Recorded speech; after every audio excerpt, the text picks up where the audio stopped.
వి gold trusted gold buyers. మీరు తాకట్టు పెట్టిన బంగారాన్ని విడిపించి ఈ రోజు ఉన్న మార్కెట్ ధరకు కొనబడును.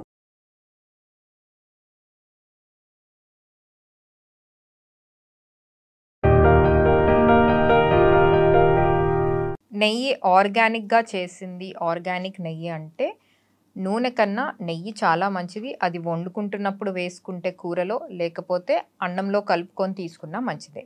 కానీ అందరూ ఒకటి గుర్తుపెట్టుకోవాల్సింది ఏంటి అంటే, ఇది కొవ్వు పదార్థం, అంటే ఫ్యాట్ ఉండే పదార్థం, ఫ్యాట్ ఉండే ఆహారం. సో ఎక్కువగా తీసుకోకుండా సరైన క్వాంటిటీలో కొంచెం కొంచెం తీసుకుంటే రోజు పర్వాలేదు. కొంతమంది ఏం చేస్తారంటే కూర అన్నంలో, పప్పు అన్నంలో ఇట్లా 2-3 స్పూన్లు వేసుకోవడం అనేది చేస్తారు. సో డెఫినెట్గా అలా చేయకూడదు. మేబీ రోజుకంతా ఒక టీ స్పూన్, అంటే ఒక టీ స్పూన్ అంటే 5 గ్రాములు.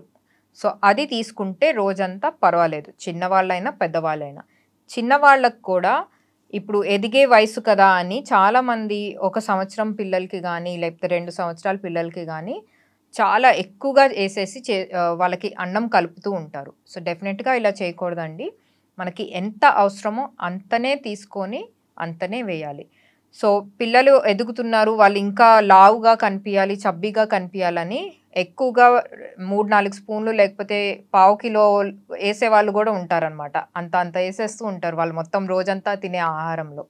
సో ఇట్లా డెఫినెట్గా చేయకూడదు. ఓన్లీ 1 స్పూన్ 2 స్పూన్స్ పిల్లలకి అయితే పర్వాలేదు రోజంతా. అండ్ మరీ మాల్నరిష్డ్ ఉన్నారు పిల్లలు అంటే, చాలా సన్నగా ఉండి గ్రోత్ సరిగ్గా లేని వాళ్ళు అంటే వాళ్ళకి 3-4 స్పూన్లు రోజంతా వేస్తే పర్వాలేదు. సో దీంతో మనకి గుడ్ ఫ్యాట్స్ కూడా వస్తాయి కాబట్టి డెఫినెట్గా కొంచెం కంట్రోల్లో తీసుకుంటే పర్వాలేదు. ఎక్కువగా తీసుకుంటే ప్రాబ్లం ఏమవుతుందంటే కొలెస్ట్రాల్ కూడా పెరిగే అవకాశాలు ఎక్కువగా ఉంటాయి. అది చిన్నపిల్లలకైనా పెద్దవాళ్ళకైనా. ఎందుకంటే ఇప్పుడు చిన్నపిల్లలకి కూడా కొలెస్ట్రాల్ వ్యాధితో బాధపడుతూ చాలామంది ఉంటున్నారు. రీసెంట్ రీసెర్చ్ కూడా జరిగింది. చిన్నపిల్లలకి 10 ఏళ్ల వయసు నుంచి 12-14 వయసు పిల్లలకి కూడా కొలెస్ట్రాల్ కానీ షుగర్ వ్యాధులు కానీ ఎక్కువగా వస్తున్నాయని.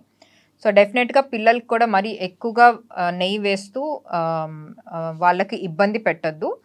పెద్దవాళ్ళు 1 స్పూన్ రోజంతా తీసుకుంటే పర్వాలేదు.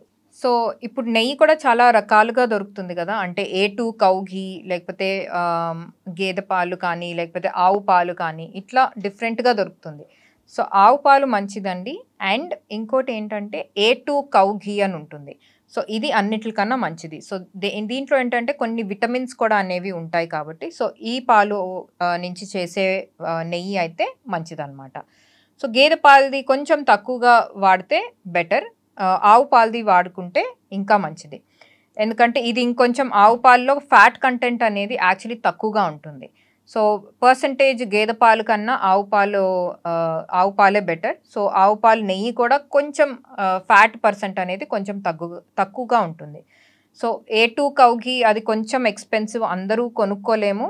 సో నార్మల్ ఆవు పాలుతో చేసే నెయ్యి తీసుకోవడం వల్ల బెనిఫిట్స్ అనేది మంచిగా ఉంటుంది, చిన్నవాళ్ళకైనా పెద్దవాళ్ళకైనా.